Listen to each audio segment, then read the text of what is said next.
Na Band FM, quem ama não esquece.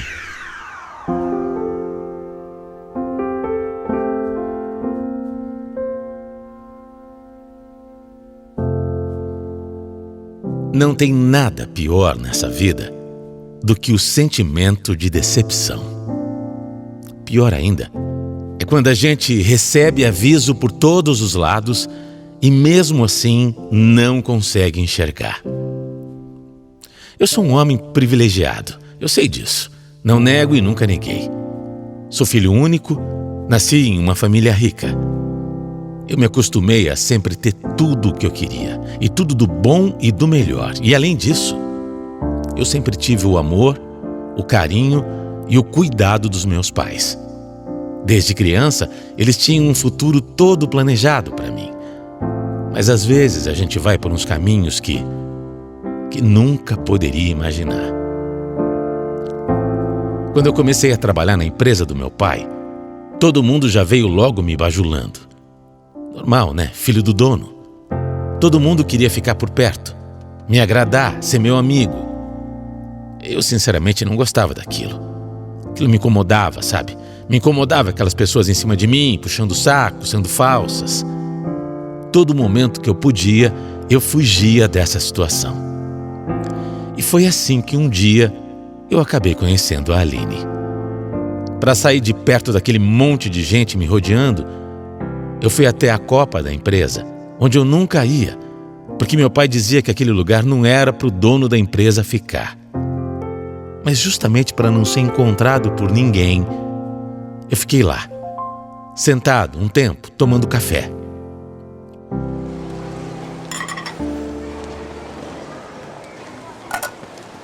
Oi, doutor Heitor. Desculpa, eu não sabia que o senhor estava por aqui. Não, tudo bem, fica à vontade. Eu só queria sair um pouco da minha sala. Tô com muita dor de cabeça. O senhor quer um remédio? Eu posso fazer um chá também, se o senhor preferir. Não precisa. Eu já estava terminando o meu horário, mas por mim não tem problema nenhum. Não, de forma nenhuma, por favor. Se deu seu horário, pode ir descansar. Que descansar que nada. Se eu sair agora, eu vou pegar mais de 2 horas dentro do ônibus. Vamos fazer assim? Eu vou lá, faço um chá pro senhor, que é o tempo do trânsito ir melhorando também. Mesmo eu falando que não precisava, a Aline insistiu. Eu vi que ela estava usando o uniforme do pessoal que cuidava da limpeza na empresa. E eu não queria abusar da boa vontade dela. Mas ela foi tão simpática, me tratou com tanta naturalidade que eu acabei aceitando. Apesar de ter um certo respeito, porque afinal eu era o patrão dela, ela não ficou daquele jeito chato, querendo me agradar, sabe, puxando meu saco, me tratando como se eu fosse um deus. A Aline preparou um chá, me deu um comprimido e depois simplesmente sentou na mesa comigo e me ofereceu uns biscoitos. Biscoitos que ela tinha levado para o trabalho. Aquilo foi tão simples, mas foi tão legal ao mesmo tempo que eu não pude deixar de aceitar. Eu nem me lembrava qual tinha sido a última vez que eu tinha comido uns biscoitos como aqueles. E aí, quando eu percebi, a gente já estava ali conversando há quase 2 horas. É porque o papo ficou bom. A gente, de repente, foi puxando um assunto, depois outro. E não tinha mais isso de dono da empresa e faxineira. Eram só 2 pessoas conversando sobre qualquer bobagem, se divertindo de qualquer assunto, enfim. Eu adorei a Aline. Ela era bonita, inteligente, animada, simpática e muito simples. Eu gostava da simplicidade, da falta de frescura, de ser natural. Era isso que faltava na minha vida. Naquele dia, eu fui embora pensando na Aline. E no dia seguinte, eu cheguei no trabalho já procurando por ela para dar pelo menos um oi. Tomar café e comer biscoitos na copa virou o nosso encontro diário. E todos os dias a gente conversava por horas. Foi assim que eu fui conhecendo e me apaixonando pela empregada da minha empresa. Era um pouco complicado porque as nossas vidas eram muito diferentes. Depois de alguns dias, eu já tinha percebido que a Aline era bastante pobre e que, ao contrário de mim, não tinha nada. Nem estudo direito. mas eu simplesmente me apaixonei por ela. E aí, quando a gente se apaixona de verdade, não se apaixona pelo que a pessoa tem, mas por quem ela é. Eu me apaixonei completamente. E mesmo sabendo que era uma situação diferente, eu não tive medo de assumir aquela paixão. Quando eu convidei a Aline para sair comigo a primeira vez, ela recusou. Disse que não, imagina, não tem nada a ver, entende? Não tem nada a ver, nós dois somos muito diferentes. Mas eu insisti, viu? Insisti, até que ela topou. Para ser sincero, eu até gostei de ela ter recusado no começo. Um homem como eu era acostumado a ter tudo, a lidar com muita mulher interesseira. E a Aline em nenhum momento pareceu ser desse tipo. Definitivamente não. Ela tinha caráter e valores. Depois do nosso primeiro encontro, não teve mais como fugir do que a gente estava sentindo um pelo outro. Namorar? Sim. Namorar? Você quer namorar comigo? Por quê? Qual o espanto? Você não quer? Claro que eu quero, Heitor. Eu tô gostando demais de você. Então? Mas como é que a sua família vai lidar com isso? Eu acho complicado demais.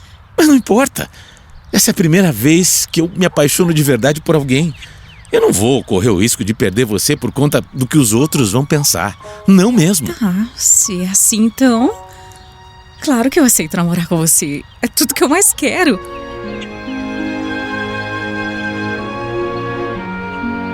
A história parecia um enredo de novela. O homem rico, a mulher pobre e um amor improvável. Era isso que a gente estava vivendo. Mas realmente, quando os meus pais souberam, foi um Deus nos acuda. A minha família ficou horrorizada de saber que eu estava namorando a faxineira. E minha mãe disse na minha cara que não ia aceitar de forma alguma que eu ficasse com alguém que nem tinha terminado o colégio. Foi uma briga daquelas, um escândalo na minha família.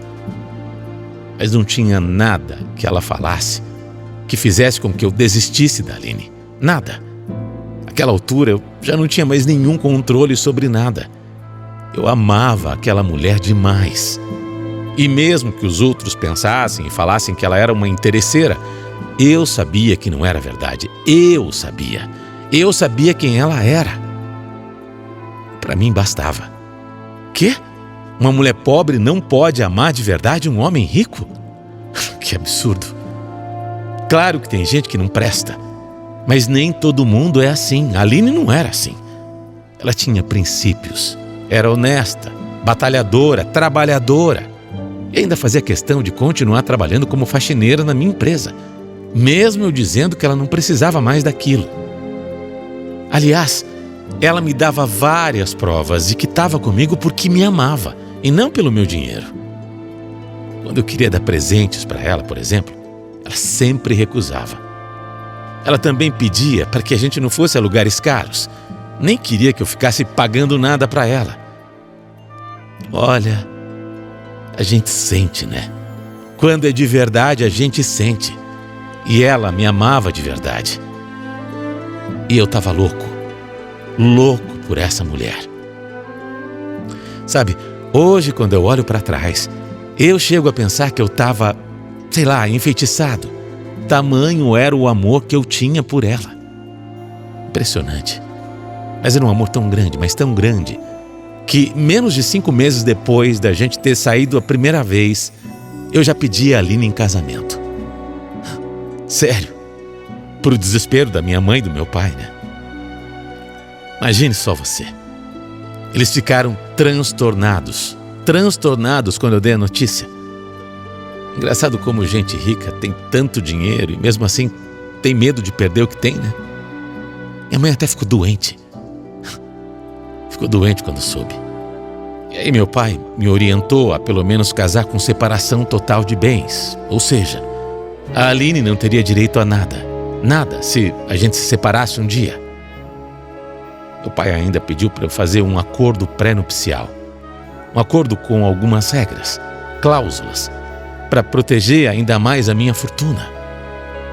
Olha, na hora, vou dizer para você, na hora eu pensei que aquilo era uma ideia tranquila. E aí, para acalmar os ânimos da minha família, e principalmente do meu pai e da minha mãe, eu aceitei sem pensar muito. Só que quando eu dei essa notícia para a Aline,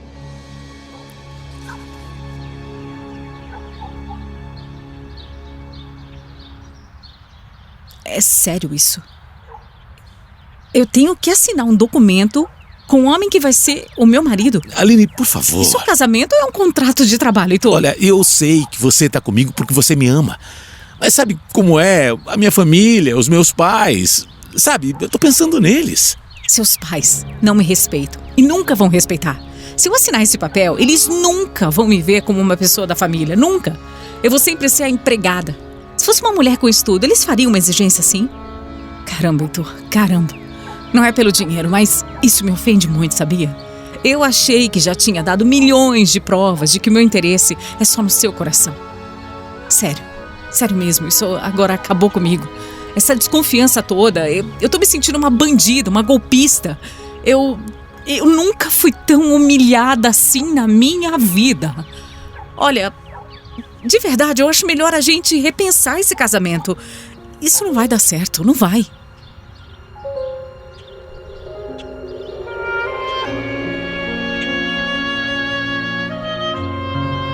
na hora ela começou a chorar. E chorou bastante, sabe? Um choro sofrido. Um choro de quem realmente estava sentindo dor. Eu vi a tristeza e a decepção nos olhos dela e me coloquei no lugar da Aline. Ela tinha razão. Como é que eu queria começar um relacionamento já com desconfianças, já com regras, pensando que aquilo ia acabar um dia? Como eu ia começar um relacionamento já com outras pessoas interferindo ou querendo mandar na nossa vida? A gente estava junto só há 5 meses, é verdade. Mas naqueles 5 meses, ela tinha feito por mim coisas que nenhuma mulher tinha feito em toda a minha vida.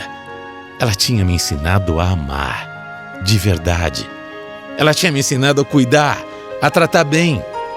A Aline era uma mulher diferente. Era forte, de personalidade. E apesar de pobre, ela não baixava a cabeça para ninguém. E aquilo realmente que eu estava propondo feriu os valores dela. E para ser sincero, eu gostei da postura que ela teve, viu? Gostei porque ela se impôs. E eu tive ainda mais certeza de que ela era a mulher da minha vida. A mulher forte que eu precisava do meu lado. Dane-se o dinheiro, dane-se os meus pais, dane-se o que iam pensar dela. Nada era mais importante do que a Aline para mim. Quando o advogado da empresa chegou com aquele contrato, eu rasguei na hora. E só para afrontar ainda mais a minha família, eu me casei com a Aline em comunhão universal de bens. E sem contratos, regras, nada imposto por ninguém. Na minha vida, quem mandava era eu. E ponto final. Olha, nos primeiros meses, a gente viveu um verdadeiro sonho. Uma lua de mel infinita. A gente namorava, curtia a vida, saía, viajava, fazia de tudo. Tudo. Tudo muito simples até. Simples para os meus padrões. Mas eu nunca tinha me sentido tão feliz. Aliás, eu nem sabia que era possível ser tão feliz assim. Mas a vida não é uma novela com final feliz. E muito menos um conto de fadas. Eu estava no auge da minha felicidade, no auge da minha vida, quando eu descobri que eu tinha sido o maior idiota de todo o mundo. Um grande idiota. E eu descobri da pior maneira possível. Foram precisos só alguns meses. Só isso. Alguns meses para a Aline fazer o que fez. Alguns meses apenas para a Aline deixar a máscara cair e mostrar de verdade quem era ela. Como eu percebi, eu comecei a notar que tinha dinheiro saindo da conta que eu tinha em conjunto com ela. E quando eu fui investigar, eu vi que era ela quem estava tirando e colocando em outra conta. Mas como nós éramos casados em comunhão universal de bens, o dinheiro era teoricamente dela também. Para que transferir para outra conta? Por quê? Eu não queria acreditar no que estava acontecendo. Por que ela estava fazendo isso? Para quê? Ela não precisava. Mas aí eu fui atrás. E foi horrível. Eu descobri tudo. Para quem ela estava transferindo dinheiro, por que ela estava fazendo aquilo. E quando eu finalmente fui conversar com a minha esposa, ela não teve nem vergonha de confessar que queria se separar. A gente fica cego. Olha, eu posso ter sido feito de trouxa. Posso ter caído no golpe do baú. Mas eu não sou tão burro assim. Eu entendi. Na hora. Sempre se tratou de um golpe. Um golpe. Nunca foi amor. Ela nem aguentou ficar casada comigo por muito tempo para disfarçar.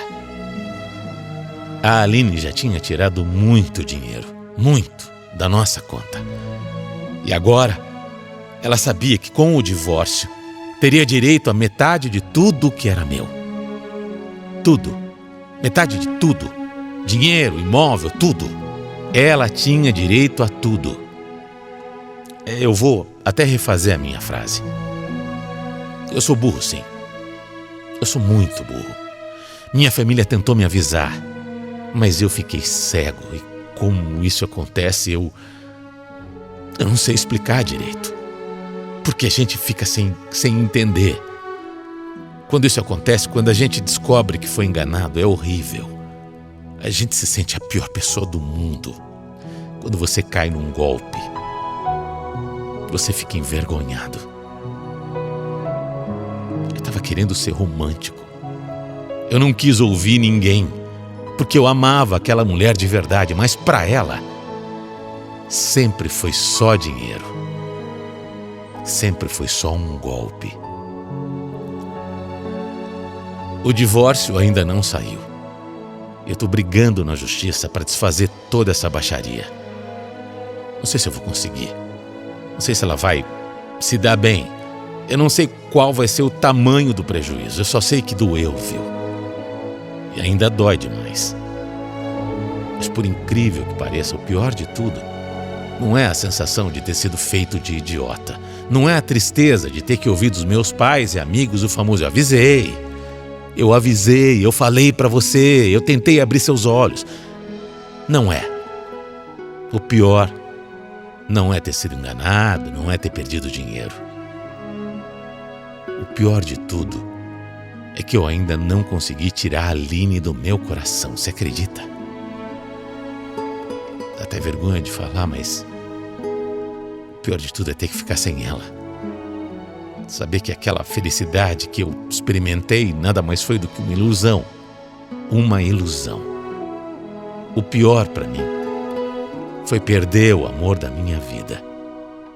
E mesmo assim, não consegui nem por um segundo ter ódio dela.